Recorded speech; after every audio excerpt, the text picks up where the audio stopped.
When I was 29, I'd already spent nearly a decade in the skies. Most people think of flight attendants, or air hostesses as many still called us, as smiling faces who hand out drinks and peanuts. But for those of us who've lived it, the job is something else entirely. Constant vigilance, balancing customer service with safety, and learning to read people in seconds. I loved the sky.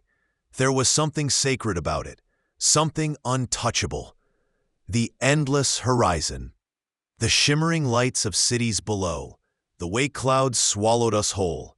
The sky had always been my escape, until the night of Flight 237. It was an ordinary assignment, London to Madrid, a quick 2-hour hop in a Boeing 737.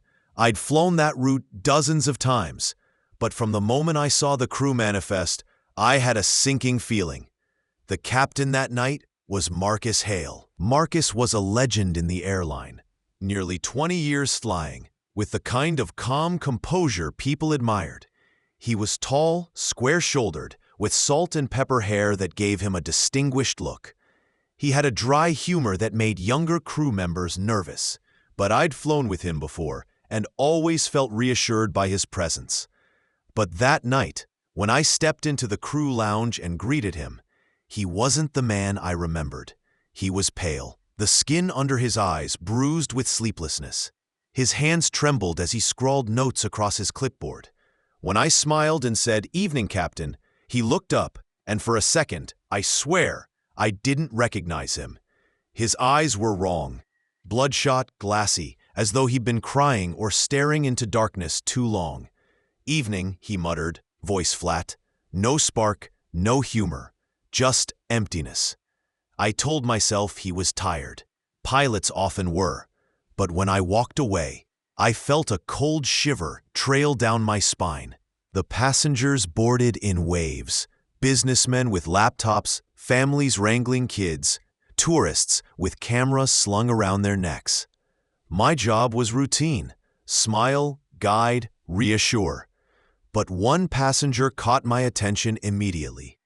He was in his 60s, dressed simply in a black suit. He carried no luggage, just a worn leather bag and a small Bible tucked under his arm. A thin silver cross glinted at his collar. When I greeted him, he gave me a nod, his eyes warm but searching, like he wasn't just looking at me, but through me. "Good evening, Father," I said, smiling politely. "Good evening, child," he replied, his voice low, steady. Then, leaning slightly closer, he added something strange. "Be vigilant tonight. Darkness rides in unexpected places." I froze. For a moment, I didn't know how to respond. Was it a joke? A warning?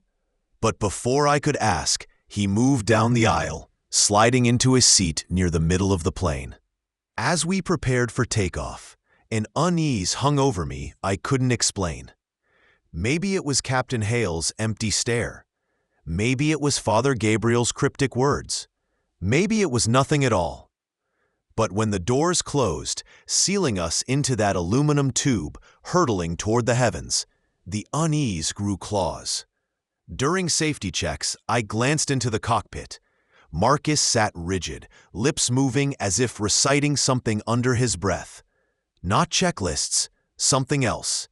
His co-pilot, Daniels, kept shooting him nervous looks. The hair on my arms prickled. The engines roared and the Boeing 737 surged down the runway. The force pushed me back, my heart thumping with the familiar rhythm of acceleration. Normally, I loved this moment, the rising, the breaking free from Earth. But as we lifted into the night sky, I couldn't shake the sense that we weren't climbing into freedom this time. We were climbing into something else. The climb out was smooth at first.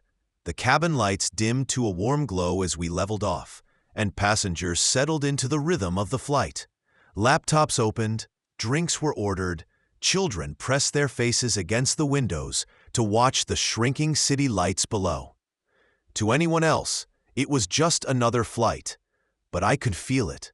The tension, the way the air itself felt heavy. I went through the motions, pushing the service cart down the aisle, plastering on a smile. But my chest was tight. Something was wrong. About 30 minutes into the flight, the intercom crackled. Normally, Captain Hale's announcements were precise and professional, the kind of voice that made passengers feel safe. This time, his words crawled over my skin. "Good evening, ladies and gentlemen. You can relax now. There's nothing to fear, nothing at all. We're going exactly where we need to go." A few passengers chuckled awkwardly. Some frowned. It wasn't what you said, it was how you said it. His voice was low, almost mocking, drawn out like he was savoring every word. When I caught First Officer Daniels leaving the cockpit to use the lavatory a few minutes later, I cornered him near the galley. "Is the captain all right?" I whispered. Daniels looked pale, sweat glistening on his forehead. He glanced around before leaning closer. "He keeps talking to himself," he muttered. I asked him about flight vectors, and he didn't even answer me. Just kept staring at the horizon and muttering. "I don't know what's going on." Before I could press further, he added in a strained voice, "And his hands. He isn't flying the plane. He just rests them on his lap. But the aircraft, it moves like something else is guiding it." His words turned my stomach cold. Not long after, the plane lurched violently. Drinks spilled, passengers gasped, overhead bins rattled. I gripped the cart, heart hammering.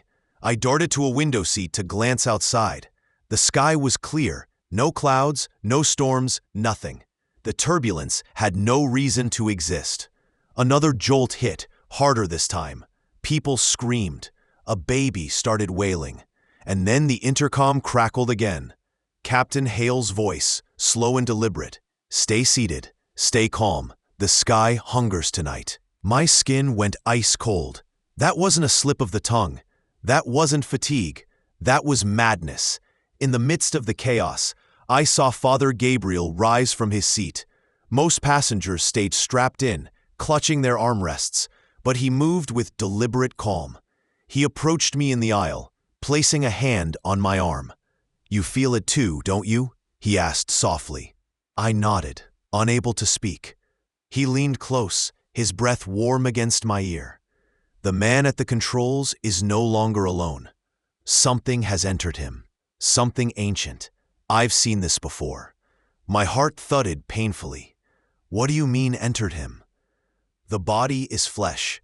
The spirit is clay. Both can be shaped, stolen, corrupted. That thing in your cockpit is not just your captain anymore." I stared at him, horrified. I wanted to dismiss it as the ramblings of a religious man. But deep down, I knew he was right. I'd seen Marcus Hale before. He wasn't this. Whispers rippled through the cabin. Passengers exchanged nervous glances, sensing the strangeness even if they couldn't name it. A businessman demanded answers from me. A mother clutched her child, eyes wide with panic. And then something worse happened. The lights flickered, plunging us into darkness for a full 3 seconds before buzzing back to life. In that moment, as my eyes adjusted, I swear I saw shapes moving down the shadows taller than any human, thin and elongated, gliding between seats. When the lights returned, nothing was there, but several passengers gasped, swearing they'd seen something too. Father Gabriel closed his eyes, whispering in Latin, gripping the silver cross at his chest. I couldn't breathe. I couldn't think. All I could hear was my own heartbeat thundering in my ears. Then it came, the sound that froze my blood. Through the intercom, low and guttural, came laughter. Not Captain Hale's laughter, but something deeper, layered, like multiple voices shrieking and chuckling at once. The passengers fell silent, terror spreading like wildfire. I looked at Father Gabriel, who opened his eyes slowly, his face grim. "It's begun," he said. "My training told me to stay calm, to reassure passengers, to make everything look routine. But there was no routine here, not when the captain's laughter, if it even was him, still echoed through the intercom like an infection crawling under ever. Skin. I had to know what was happening in the cockpit.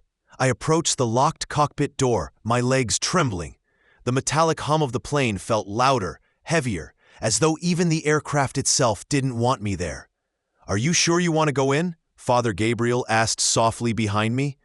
I have to," I whispered. I pressed the intercom button to request entry. Normally, Captain Hale would buzz me in. This time, there was silence. Then, click, the lock released on its own. My throat tightened. I pushed the door open. The glow of instruments lit the cramped space in eerie green and red hues. The first thing I noticed was Daniels, the co-pilot, his face drenched in sweat, hands gripping the controls but barely moving them. His eyes flicked toward me, wide with panic. And then I looked at Marcus Hale. He sat rigid in the captain's seat, both hands resting in his lap. His head was tilted slightly back, his mouth half open, lips moving in a silent chant. But it was his eyes. God, his eyes. They weren't just bloodshot now. They glowed faintly, a sickly yellow, like embers hidden beneath ash. "Captain?" My voice cracked. Slowly, his head turned toward me. His neck moved too far, unnaturally, the tendons stretching like he was made of rubber. "You shouldn't be here," he said, except it wasn't his voice. It was deeper, layered, like two people speaking at once, one human, one monstrous. I stumbled back, hitting the doorframe. Daniel shouted, his voice shaking. He's not flying the plane. I've got no control either. It's like the aircraft doesn't even respond to me anymore." I looked at the controls. The yokes shifted on their own, twitching as though guided by invisible hands. Lights on the panel flickered, warnings blaring and silencing at random. The plane was flying itself. Captain Hale raised his hands slowly, fingers curling into a claw-like shape. His lips kept moving, whispering words that weren't English. The sound made my stomach churn, like the syllables themselves weren't meant for human ears. "Captain, please, stop," I begged. He smiled, revealing teeth stained black as if rotting from the inside out. "You will all join me," the voices said in unison. "Blood for blood. The sky demands it." Suddenly, the windshield darkened. Not clouds, not weather. It was as though a curtain of shadow slid across the glass. I couldn't see stars, couldn't see ground. Only swirling darkness pressing against us like ink in water. Daniels panicked, pulling at controls, flipping switches. "Nothing works. Oh God, we're not even on the radar anymore." My knees went weak. The plane wasn't just off course, it was disappearing. Behind me, muffled through the cockpit door, I could hear it. Passengers screaming. The turbulence had Luggage crashed from overhead bins. Oxygen masks dangled like nooses. And underneath it all, that same laughter I'd heard on the intercom, echoing through the cabin like it was coming from every direction at once. Daniels turned to me, desperate. "You have to get help. Someone who knows what the hell this is." I thought of Father Gabriel, the silver cross, his warning. "Yes," I whispered. "The priest."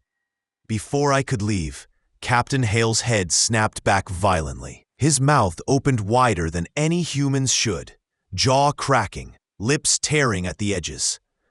From his throat came a sound like metal grinding against bone. Then something began to push out of him. At first, it looked like smoke seeping from his skin, curling in the dim light. But it thickened, twisting into tendrils of black that writhed around him. They scraped across the cockpit ceiling, leaving scorch marks where they touched. Daniel screamed. I covered my mouth, choking back terror. Captain Hale's eyes locked onto mine, glowing brighter now, blazing like coals. His voice thundered, shaking the walls. "You cannot stop the offering." I bolted, slamming the cockpit door behind me. The passengers were in chaos, some crying, some praying, some clawing at their seatbelts as if trying to escape. And in the middle of it all stood Father Gabriel, clutching his Bible, his face pale but resolute. I stumbled toward him, shaking. "It's true," I gasped. "It's not him. It's something else. The plane's not even responding to controls." He gripped my shoulders hard, his eyes blazing with conviction. "Listen to me," he said. "This is no storm, no malfunction. A demon rides your captain. It seeks souls, and it will not stop until this aircraft is a coffin in the sea." My breath hitched. "Then what do we do?" He lifted his cross, his voice steady despite the chaos. "We fight it, or we all die tonight." The plane groaned like a living beast, its fuselage rattling under unseen pressure. The emergency lights flickered red, strobing across terrified faces. People screamed, prayed, and clawed at each other. And through it all, that deep, mocking laughter seeped from the walls themselves, vibrating in my bones. Father Gabriel stood firm in the aisle, gripping his cross in one hand and the Bible in the other. He looked at me, his voice steady even as the cabin swirled in chaos. "It's spreading," he said. "The entity has left the cockpit. It wants the others." I turned and my stomach lurched. Passengers were convulsing in their seats. Some clawed at their faces as though trying to peel their skin away. Others screamed at things I couldn't see, batting at the air, their eyes wide with terror. A child wailed, pointing at the ceiling. And then I saw it too. Shapes, inhuman, elongated shadows slithered along the cabin walls, moving with jerks like broken marionettes. Their limbs were wrong, too long, bending backward, faces smooth and eyeless. They reached down toward the passengers, whispering in voices that weren't made of words, but of hunger. The smell hit me next, burning iron, sulfur, and something foul, like rotting meat. I gagged, clutching the back of a seat for support. A man in row 12 suddenly rose, his eyes blank white.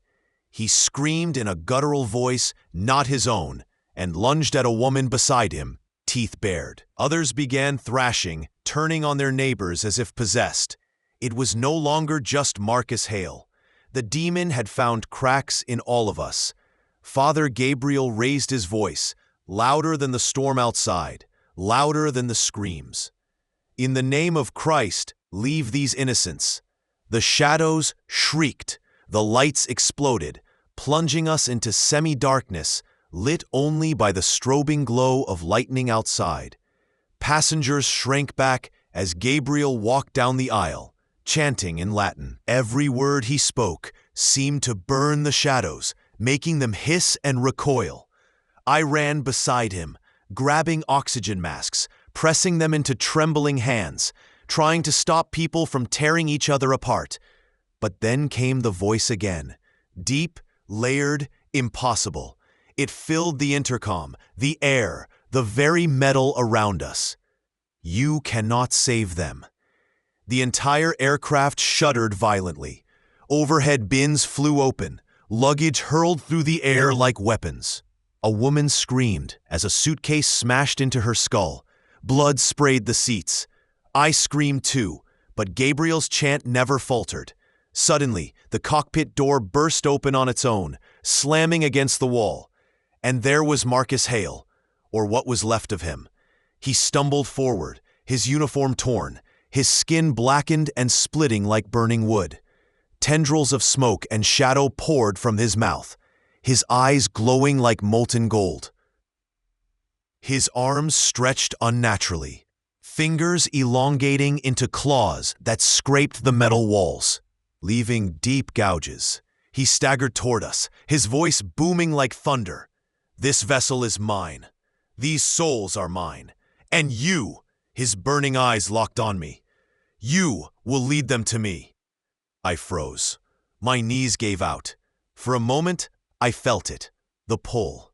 His voice wrapped around me like chains, tugging at something deep inside my chest. For a second, I wanted to obey, to walk to him, to surrender. "Look at me. Gabriel shouted. I turned. His eyes blazed with faith, unshaken. He thrust the silver cross into my hands. Hold it, he commanded. I did. The metal burned cold against my palm, but it anchored me. I clutched it tight, raising it toward the thing that wore Marcus Hale's body. The demon snarled, its skin blistering where the cross's faint light touched. Gabriel's voice thundered now, filling the cabin. He shouted the rite of exorcism, his words ringing against the unnatural howl. Passengers screamed, some collapsing, some praying louder. The cabin felt like it was tearing apart between two forces. The lights flickered violently, then steadied. The demon lunged. I stumbled back, but Gabriel stepped forward, fearless. He pressed the cross against the captain's chest. There was a sound like steam hissing, then a deafening roar. The shadows recoiled, thrashing wildly as if torn from the walls. The glass windows cracked, lightning flashing brighter than ever.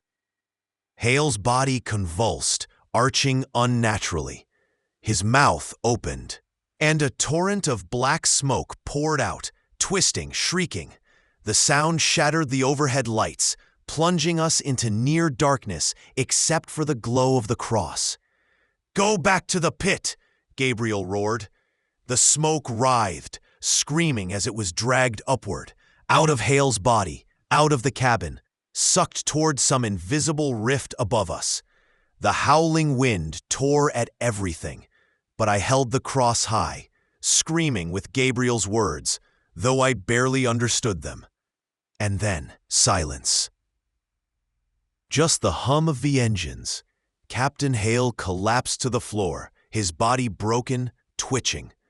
His eyes returned to normal, bloodshot, human, but lifeless. The passengers wept, gasped, clung to each other. Some lay unconscious, others injured, but they were alive. Gabriel slumped into a seat, clutching his Bible, sweat pouring down his face. He looked at me and gave a weak smile. You see now, he said, there are wars not of this world. Tonight, you were drafted into one. I swallowed hard, trembling all over. But we're safe now. He didn't answer. Hours later, under emergency guidance from ground control, the plane landed at a military base. The survivors were escorted out, dazed, bloodied, half believing they were still in a nightmare. As paramedics rushed in, I looked once more at the cockpit, at Hale's body, covered by a sheet, and I swore I saw the fabric rise, as though something inside still breathed. Days later, investigators combed the wreck of the plane, recording T. I gave mine, shaking, still unable to sleep. Gabriel's words echoed in my mind. Wars not of this world. But then I overheard something. A technician speaking quietly, pale as chalk. The black box recorded the cockpit during the incident, he said. But it's wrong. What do you mean? Someone asked. He swallowed hard. The pilot, he's still chanting, even after his heart stopped. The voice is still on the recording. Even now. My blood froze. And that night, in the quiet of my hotel room, I dreamed of the captain's glowing eyes staring at me through the darkness and laughing. If you thought that story was scary, wait until you hear this next one. When I was 29, I had already been an air hostess for nearly 8 years.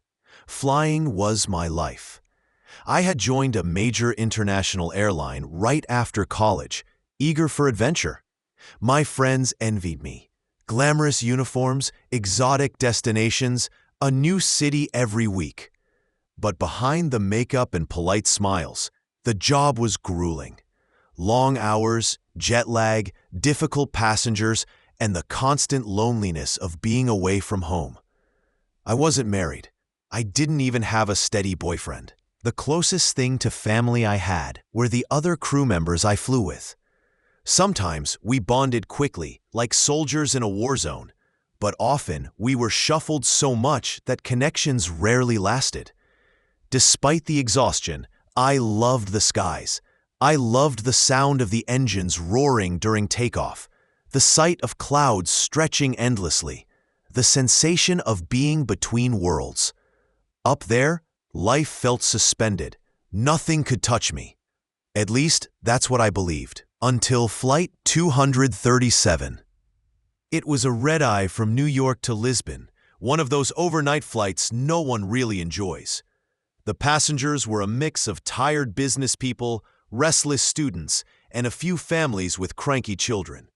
My fellow crew included Marco, a kind Italian attendant I'd flown with twice before, and Lisa, a new hire on her very first transatlantic. From the start, the flight felt wrong. The boarding process was chaotic. Several passengers looked pale, ill even, and one older man in a gray coat avoided my eyes when I checked his boarding pass. He muttered something under his breath in a language I didn't recognize. As we ascended into the night sky, I felt a chill settle in the cabin. Normally, I enjoyed the calm of dimmed lights and sleeping passengers. But this time, the air seemed heavy, oppressive. During service, I noticed things that unsettled me. The man in the gray coat never spoke, never touched his meal, just stared ahead, lips moving faintly. A child pointed at him once, whispering to his mother, "He's scary," but she hushed him quickly. When I passed his seat later, I swear his eyes followed me, not just turned toward me, but locked on me, unblinking, as though he saw more than he should. Halfway across the Atlantic, something strange happened. I was walking the aisle, checking seatbelts, when I felt a hand brush mine. I turned, startled, but no one had reached out. The passenger beside me was asleep, breathing heavily. When I glanced back at the galley, I saw the gray-coated man standing there, though he should have been seated. My stomach dropped. I walked quickly toward him, my professional smile plastered on. "Sir, please return to your seat," I said. He tilted his head, his lips curling into the faintest smile. "You don't belong here," he whispered. His voice was low, rasping, almost like the sound of static. I froze. "Excuse me?" Before I could react, Marco appeared behind me, his presence solid and reassuring. "Everything okay?" I turned back, but the man was gone, vanished. "Where?" I stammered. Marco frowned. "Who?" I tried to explain, but he shook his head. "Everyone's asleep. You're just tired." But I knew what I had seen. The rest of the flight spiraled into a nightmare. Strange noises echoed through the cabin, soft tapping like fingernails on glass, though no one stirred. The intercom crackled, spitting fragments of words that weren't ours. Once I heard my own name whispered through it. Lisa, the new hire, grew pale and withdrawn. She whispered to me in the galley, "I saw someone standing by the emergency exit." But when I looked again, no one was there. Passengers began to stir restlessly, complaining of bad dreams. A woman insisted she saw a man crouching in the aisle, staring at her with glowing eyes. And always, I felt his gaze, the man in the gray coat. Sometimes I saw him sitting where he had been, sometimes at the back of the plane, sometimes reflected in the darkened windows. But when anyone else looked, the seat was empty. By the time we began our descent into Lisbon, I was trembling with exhaustion and fear. The passengers seemed dazed, shuffling off the plane like sleepwalkers. I hoped that once we landed, the nightmare would end. I was wrong. We stayed in a crew hotel in Lisbon, a charming old building with narrow hallways and flickering lights. Normally, after a long flight, I would collapse into bed. But that night, I couldn't sleep. The memory of the man's whisper gnawed at me. "You don't belong here." At 3 a.m., I heard a knock on my door. Relieved, I thought it was Lisa, perhaps just as shaken as I was. I opened it. No one was there. The hallway stretched empty, shadows deep in the corners. I was about to close the door when I saw it, a scrap of paper on the floor. I picked it up. Written in neat, spidery handwriting were the words, "You can't escape the skies." I dropped the note, my hands shaking. When I looked up, at the far end of the hall, the man in the gray coat, stood beneath the flickering light. He lifted his hands slowly, pointing directly at me. I slammed the door shut and bolted it. Sleep was impossible after that. The next night, we were scheduled to return to New York. I considered faking an illness, refusing to fly, but I knew it would only delay the inevitable. So I boarded, my hands trembling as I greeted passengers. Everything seemed normal at first, until midway through the flight, when Lisa screamed. I rushed down the aisle. She was standing frozen, eyes wide, pointing at the empty seat where the man in the gray coat had sat before. "He was there," she sobbed. "He was right there." The passengers stirred uneasily. Margot tried to calm them, but the tension in the cabin was unbearable. Lights flickered, turbulence rocked the plane, though the skies were clear, and whispers filled the air, 1,000 voices murmuring words I couldn't understand. Then I saw him, standing in the aisle, closer than ever. His eyes locked on mine, and for the first time, I saw them clearly. Black, endless, like 2 holes in the world. "You should never have flown," he whispered. "The skies are mine." The world tilted. The cabin spun. Passengers screamed as overhead bins burst open, luggage spilling. Oxygen masks dropped without warning. And then, nothing. Darkness, silence. I awoke in my hotel room, drenched in sweat. My heart pounded. Had it all been a dream? I stumbled to the window. The city stretched below, normal, alive. I turned and froze. On the table by my bed lay another note. "You never landed." My breath caught. The walls seemed to ripple, shadows deepening. I stumbled to the mirror, clutching the dresser for balance. But the reflection staring back wasn't mine. It was his, the man in the gray coat. He smiled, and then the lights went out. I don't know where I am now. Sometimes I see the inside of a plane, endless rows of seats filled with shadowy figures. Sometimes I'm in hotel rooms that shift and change. I never see the ground, never feel the earth. I think I'm still flying. And sometimes, when I look out the window, I see a reflection in the glass. A woman in uniform, pale and hollow-eyed, staring back at me. It's me. I was an air hostess. My name was, I don't remember anymore. All I know is what the man whispered again and again as the engines roared and the world dissolved into darkness. "You don't belong here. You never did." Now that you know what happened there, let me tell you about another chilling encounter. I was 30 years old when Flight 721 disappeared. For most of my adult life, the skies had been my home. I was an air hostess with Orion Air, 8 years into the job, long enough to be broken in, but not so long that I had lost the charm of it.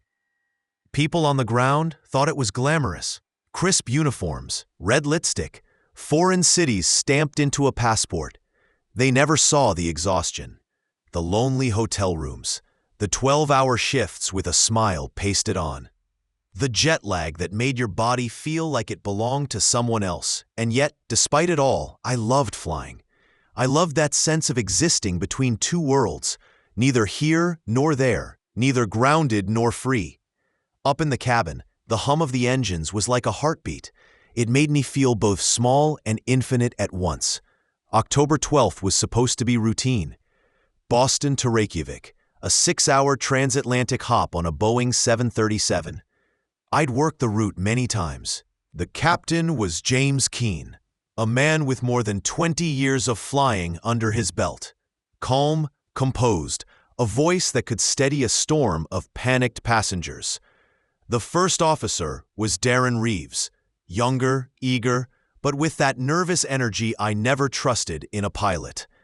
I didn't know then that James and I would be the only ones to survive that night. I didn't know then what I would do or what I would become. We boarded late. Passengers trickled in. Tired businessmen in suits, restless students with earbuds in, a middle-aged couple already arguing softly about their hotel booking, and an elderly Icelandic woman who clutched a rosary so tightly I thought it might snap. From the moment the cabin doors closed, the atmosphere felt different, heavy. During boarding, I noticed a sound beneath the engines, not quite mechanical, not air pressure or hydraulics, a low vibration that seemed to hum directly through my chest, like the resonance of a cello string. At first, I thought it was me, just fatigue, stress, but the sound stayed. The elderly woman began whispering prayers, her rosary beads clacking like teeth. She looked past me as though she saw something I couldn't. It unsettled me more than I cared to admit. Takeoff was smooth. The 737 rose into the night, lights of Boston shrinking into a blur. Once we leveled, I began the routine, safety demonstrations, meal service, checking belts. I moved down the aisle, smiling at passengers who looked half asleep already. But I couldn't shake it. The hum inside my chest, steady and insistent. It didn't sound in my ears, it pulsed in my bones. Passengers grew restless sooner than usual. Some twitched, shifting uncomfortably in their seats. Others stared into nothing, lips moving as if in silent conversation. The elderly woman prayed louder, rocking back and forth. "Is everything all right, ma'am?" I asked gently. She clutched my arm with surprising strength, her eyes wild. "We are not in the world anymore," she hissed in broken English. "He comes for us." I tried to calm her, but her words lingered like a stain. At 2:07 a.m., the cabin lights flickered. The intercom crackled. I pressed the crew call button. "Cockpit, this is Rachel," I said, voice steady despite the knot in my throat. "Is everything all right?" A pause, then Captain Keen's voice, calm but clipped. "We're experiencing some anomalies. Nothing for the passengers to worry about. Just keep things calm back there." Anomalies, the word chilled me. An hour later, whispers rippled through the cabin. Passengers pointed at the windows, pale faces pressed to the glass. I looked too, and froze. The stars outside weren't right. I knew the sky. After years of red eyes, I had memorized constellations, traced familiar points of light across the Atlantic routes. But these stars were wrong. Clusters I'd never seen. A violent ribbon of violet light slicing across the blackness like a wound in the... One student muttered, that's not possible. A businessman asked me if we had veered north, if this was some polar aurora. I didn't answer, because my mouth had gone dry. Then the first man collapsed. He was in row 14, mid-40s, laptop still open. One moment he was breathing heavily, the next he convulsed violently, foam bubbling at his lips. His seatmates screamed. I rushed forward, training kicking in, trying chest compressions, CPR, anything. But when I looked into his eyes, my blood froze. They weren't eyes anymore. They were black, endless voids, swallowing light. He went still, dead, and the hum in my chest grew louder. What happened next, I can't explain in any way that makes sense. The passengers were panicking, screams rising. I should have comforted them, ordered calm, but I didn't. Instead, I stood, and I walked the aisle. My hands moved without command. When I touched a man's shoulder, his scream cut short. His eyes turned black, his body slumped. When I leaned close to a woman, sobbing against the window, her skin went pale, then nothing. She was gone. Gone. Not dead. Gone. Seat by seat, row by row, I moved through them, as though guided by the hum inside me. Their lives drained, their bodies flickered out of existence, swallowed by some force that moved through me. And the worst part? I didn't resist. It felt right. The elderly woman was the last. She pressed her rosary against my arm, and the crucifix burned. For a moment, I came back to myself. My own voice slipped out, raw and broken. "I'm sorry." Then I pressed her down, and she vanished. Silence fell. The plane was empty. I was the only one left. The intercom crackled. "Rachel," Captain Keen's voice. "Captain," I whispered, throat tight. "I saw it," he said quietly. "From the cockpit cameras. They disappeared. Every single one of them. And you're still here." Tears burned my eyes. "I didn't mean to. I couldn't stop it." "It wasn't just you," he said grimly. "I saw more than that. When they vanished, something stayed behind. It's in the cabin with you, right now." I spun. The aisle stretched empty, but shadows pooled unnaturally along the seats. They shifted, too deep, too long, as if shapes pressed against a thin veil. Limbs, fingers, faces without form. "Rachel," Keen said, urgent now. "Get to the cockpit, now." I stumbled forward, heart pounding, shadows whispering at my heels. When the cockpit door opened, Keen yanked me inside and slammed it shut. The cockpit windows showed not the Atlantic night, but something else entirely. A void, a vast swirling abyss streaked with violet lightning. The horizon was gone. The stars were wrong. And then, movement. Something stirred in that darkness. A shape larger than the plane, larger than anything I could imagine. Not solid, but writhing, infinite, with countless black eyes opening and closing across its shifting form. Each eye focused on us. Keen whispered, "God help us." The controls flickered. Alarms screamed. The plane jolted, dropping violently. "We're losing everything," Keen shouted, wrestling with the yoke. "No navigation, no instruments, nothing." The Boeing plunged into the abyss. The hum inside me roared, so loud I thought my skull would split. Without thinking, I pressed my hand against the instrument pedal. Light burst through me, not mine, but theirs. The passengers, the shadows, the thing outside. For a moment, impossibly, I felt as though I was holding the entire plane in the air. Keen gaped. "Rachel, what are you?" The abyss swallowed us, and then nothing. I awoke on a rocky shoreline at dawn. Wreckage smoldered around me. Twisted metal, torn seat cushions, fragments of fuselage. The sea stretched endless and gray. I was alive, unscathed. No passengers, no crew, no sign of Keen.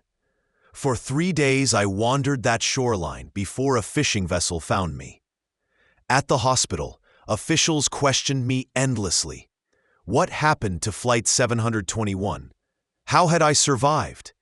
Why was there no wreckage on radar, no black box, no bodies? I told them I didn't remember, that I blacked out. But in my dreams, I still heard the hum.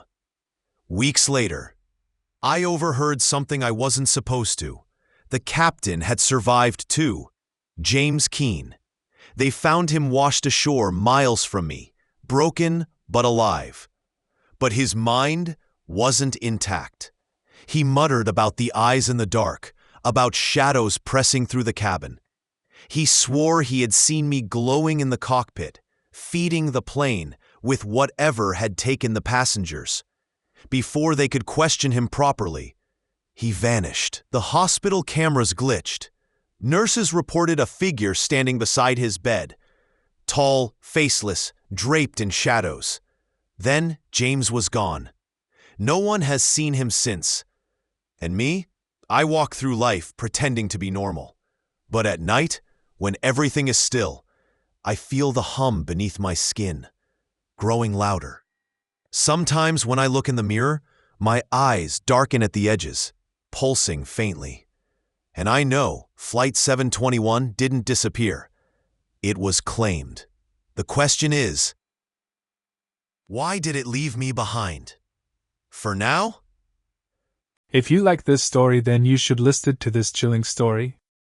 I was 28, working as an air hostess for Skyward Airlines.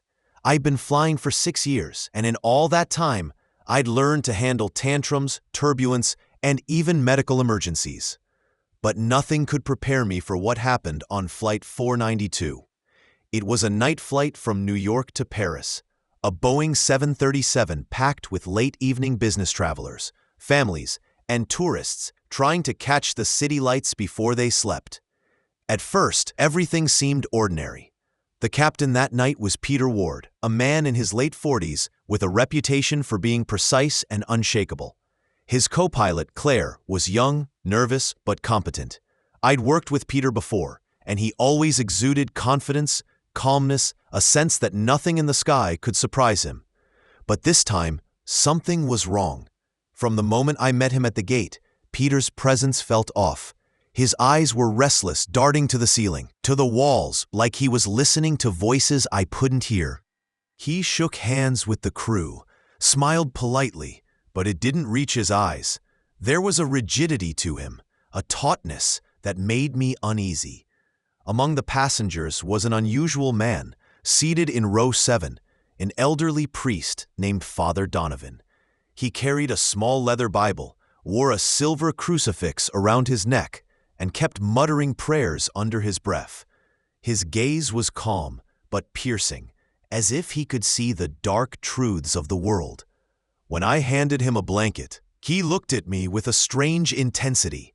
"Something is wrong tonight," he said softly. "Watch the captain. Be vigilant." I smiled awkwardly, brushing it off as superstition. But the moment I walked away, a chill ran down my spine. Takeoff was smooth. The engines roared, and the city lights of New York shrank beneath us. Passengers settled into their seats, some working on laptops, some watching in-flight entertainment, some drifting into sleep. But 30 minutes into the flight, I noticed the first sign that something was terribly wrong. The turbulence began suddenly, violently, yet the night sky outside was completely clear. There were no storm clouds, no turbulence reports, nothing to justify the violent shaking of the plane. Drinks spilled, luggage tumbled from the bins, and passengers screamed. The intercom crackled. Peter's voice came over, but it wasn't reassuring this time. "Ladies and gentlemen, everything is fine. Relax, relax." The words were hollow, mechanical, unnatural. He was speaking in a tone I didn't recognize as human. My stomach knotted. When I peeked into the cockpit, I saw Peter's hands resting in his lap, not on the yoke. The autopilot wasn't engaged, yet the plane moved as if invisible hands were controlling it. His eyes glowed faintly in the dim light of the instrument panel. Something inhuman lurked behind his gaze. I ran back to the cabin, heart hammering. Passengers were panicking. Some were screaming, others clinging desperately to seatbelts. A child pointed at the ceiling, crying, and I followed his gaze and froze. Shadows. Long black shadows slithered along the overhead bins and walls, twisting unnaturally. Their forms were humanoid but grotesque, with limbs bending the wrong way, faces smooth and featureless, and eyes that glowed faint red. They whispered in a language I didn't understand, a chorus of malice that crawled into my ears and chest. The shadows moved toward the passengers, who began convulsing, screaming, and clawing at each other. Some looked like they were possessed, their eyes going black as the shadows crept over them. I stumbled back, nearly falling, and met Father Donovan's gaze. He raised his cross and shouted, "In the name of God, resist!" I knew what I had to do. I had to confront Peter. I had to stop whatever was controlling him before more passengers died. With Father Donovan at my side, I charged toward the cockpit. The door swung open before I could knock. Peter stood there, tall, his body twitching unnaturally. His mouth opened, and a black smoke-like substance poured from it. Tendrils of darkness snaked out, reaching toward us, curling around the cockpit controls. "Stay back!" Father Donovan shouted, brandishing his Bible and cross. Peter's voice boomed, multiple tones at once, overlapping, terrifying. "This plane, these souls, all mine." The plane lurched violently, as if the darkness itself was trying to shake us off. I felt the tendrils of smoke press against me, cold and burning at the same time. I screamed and threw my body forward, knocking the tendrils aside. Father Donovan began chanting in Latin. His voice rang through the cockpit, strong, commanding, filling the space with power I could feel in my bones. Peter screamed, thrashing, his body twisting impossibly. The black tendrils writhed, trying to resist the holy words. I grabbed the captain's arms, holding him as firmly as I could, and Father Donovan pressed the cross to his forehead. The shadows recoiled violently. A high-pitched shriek filled the cabin as the darkness began to lift, peeling away from Peter and dissipating into the air. His body went limp. For a moment, all was silent, except for the roar of the engines. The passengers, still terrified, looked around in disbelief. Most were unharmed physically, though shaken beyond words. Peter collapsed into the co-pilot's seat, breathing heavily, eyes wide, but now human. We landed safely in Paris, the emergency crews waiting on the tarmac. Passengers were escorted off, many too shaken to speak. Some whispered about shadows, about shapes in the cabin, but most assumed it was panic and stress. Peter was taken away for medical evaluation. He claimed to remember nothing, but the haunted look in his eyes said otherwise. "Evil doesn't only dwell in haunted places," he said quietly. "It can reach anywhere, even the skies." I nodded, still trembling, clutching the silver cross he had given me. I returned to my job after a week off, but nothing felt the same. Every flight now carries a shadow of fear, a constant reminder that what happened on Flight 492 was no accident. I never fly without thinking of Peter's glowing eyes, the black smoke, and the shadows moving among the passengers. Sometimes, late at night, I swear I hear whispers in the cabin, faint and distant, calling from the darkness. And I know that somewhere up there, the skies are never truly empty. Now that you know what happened there, let me tell you about another chilling encounter. I was 28, working my third year as a senior air hostess for Transglobal Airways. I'd grown used to chaos, crying babies, drunk businessmen, and passengers who seemed to enjoy pushing my patience to the edge. But nothing in my experience could prepare me for the terror of Flight 777. It was a red-eye from Los Angeles to Tokyo, nearly full. The passengers were a mix of tourists, executives, and families seeking the comfort of sleep. Everything seemed normal as I helped people with luggage and guided them to their seats. Then I saw him. He wasn't in the window seat or the aisle. He was in row 9, middle seat, dressed in an old-fashioned black suit that didn't belong in 2025. He was pale, unnaturally so, with eyes that seemed too large for his face. And he was staring at me. I felt it immediately, a chill crawling up my spine, like someone had pressed an icy hand against my neck. When I smiled politely and introduced myself, he tilted his head, almost amused. "Ah, the one who smiles too much," he said, voice smooth, slow, with a cadence that didn't belong to any human language I'd heard. Something about his tone. It wasn't just unsettling. It made the hairs on my arms rise, made my stomach twist in fear and anticipation. I moved on, dismissing it as nerves, but every time I passed down that aisle, I caught him staring. Not just staring, watching, waiting. About 30 minutes into the flight, I noticed strange things. The cabin lights flickered as I passed his row. A cold draft trailed him, though the air conditioning was steady. Then passengers began whispering. A businessman in row 11 shouted suddenly, pointing at the man. "Did you see that?" he yelled. He's floating." I froze, thinking it was a hallucination, until I saw it myself. His body lifted a few inches above the seat, just enough to make the fabric of the chair crumple unnaturally beneath him. He grinned, showing teeth that were too white, too sharp. The other passengers gasped. Some cried. The man laughed, a low, chilling sound that reverberated through the cabin. I wanted to move, to reassure the passengers, but my feet felt rooted to the floor. He was staring straight at me now. I realized the truth. He wasn't just frightening. He was obsessed. As the flight continued, things worsened. Passengers began feeling strange dizziness, nausea, and sudden panic. Lights flickered. Oxygen masks dropped briefly, and some reported hearing whispers from empty aisles. But I could only focus on him. Every time I moved near the middle cabin, he appeared closer than he should have been, almost like he was gliding instead of walking. And every time, his eyes locked on mine.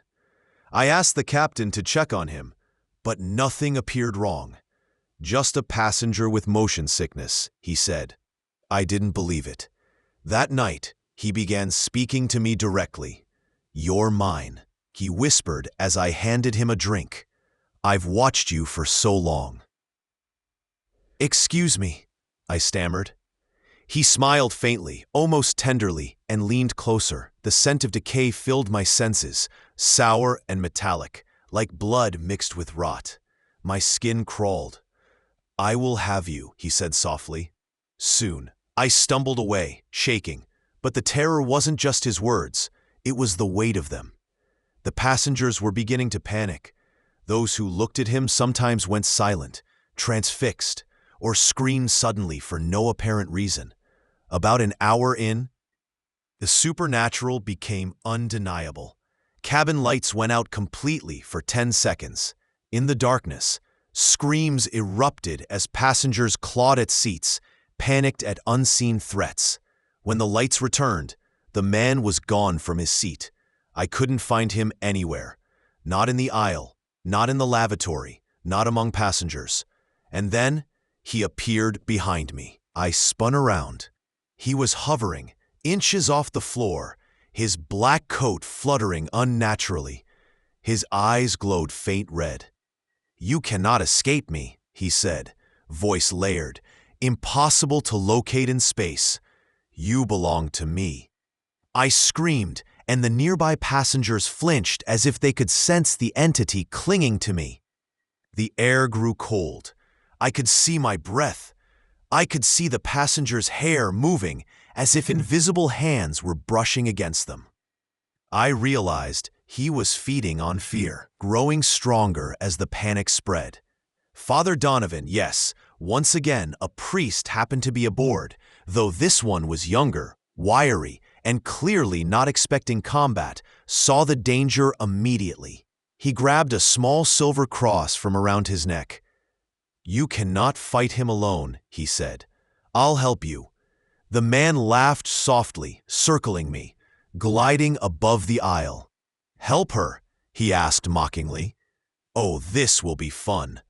Suddenly, his form elongated, arms stretched impossibly, fingers curling like claw.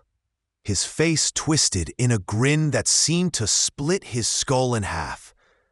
Passengers screamed as shadows slithered along the walls, dark tendrils reaching toward seats.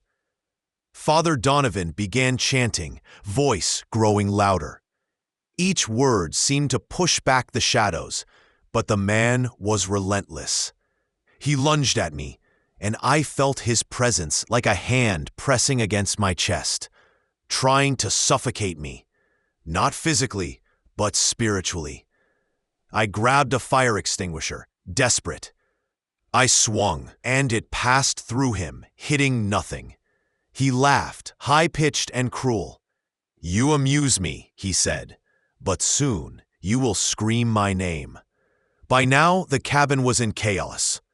Passengers clawed at one another. Shadows moved along the walls, creeping across seats, hands reaching out with elongated fingers. A mother in row 14 screamed as her child vanished, then reappeared a second later, eyes black, silent, staring straight at the supernatural passenger. The temperature dropped. Ice formed along the windows. The plane groaned under unnatural forces, as though bending around the entity's will. I realized then, he didn't just want me. He wanted to destroy everything around me, to heighten my terror, to feed his pleasure on my fear. Father Donovan and I cornered him near the rear of the plane.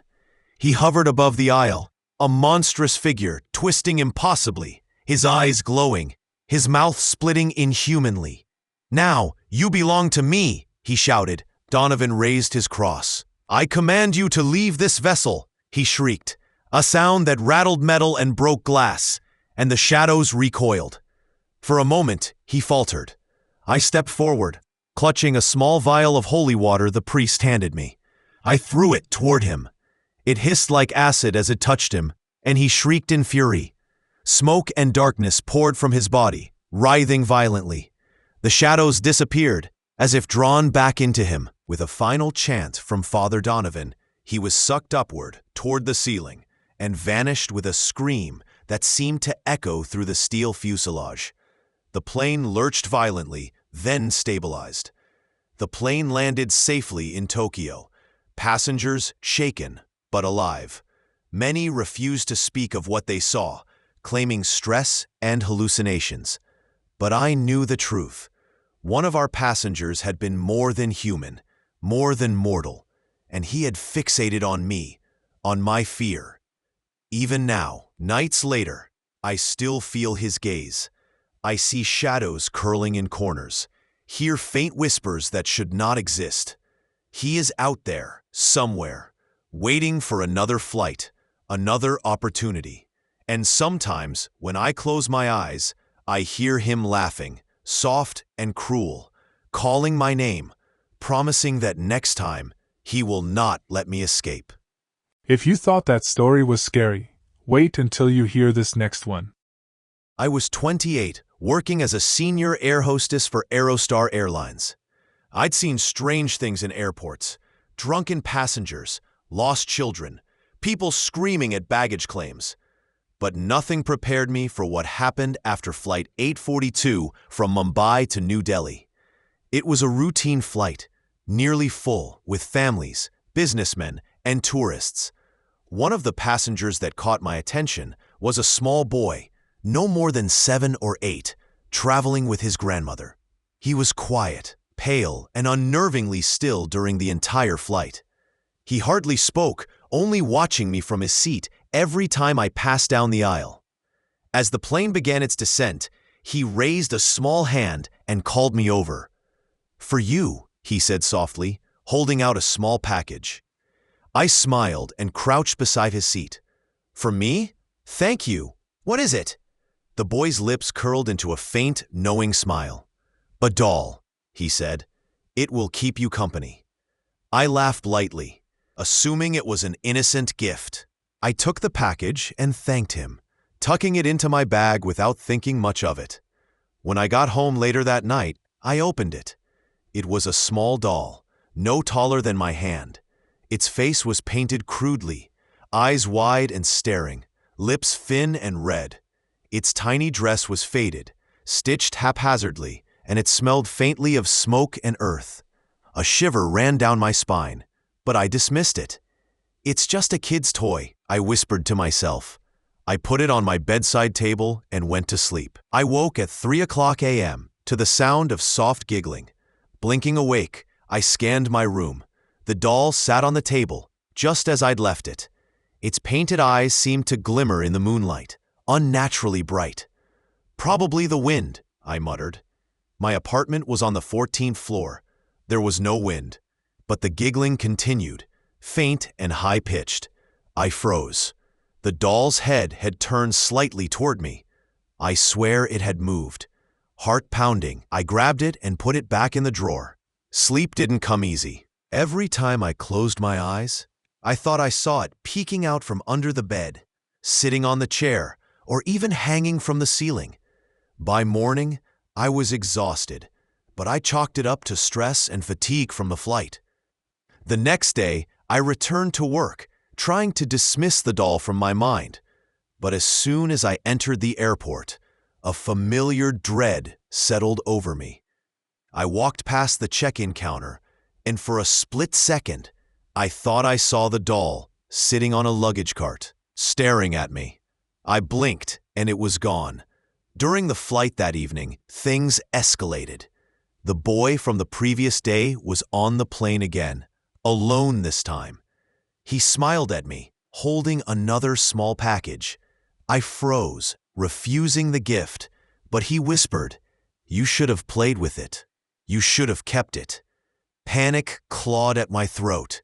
I didn't know what he meant, but the unease was undeniable. Later that night, at home, I began seeing shadows flickering in my apartment, shapes that moved just beyond the edge of vision. The doll was on the table, facing me now, its head tilted unnaturally, and I could swear it smiled. I tried burning it, but the fire fizzled as if it were wet. I tried throwing it into a river, but the next morning it was back on my bedside table.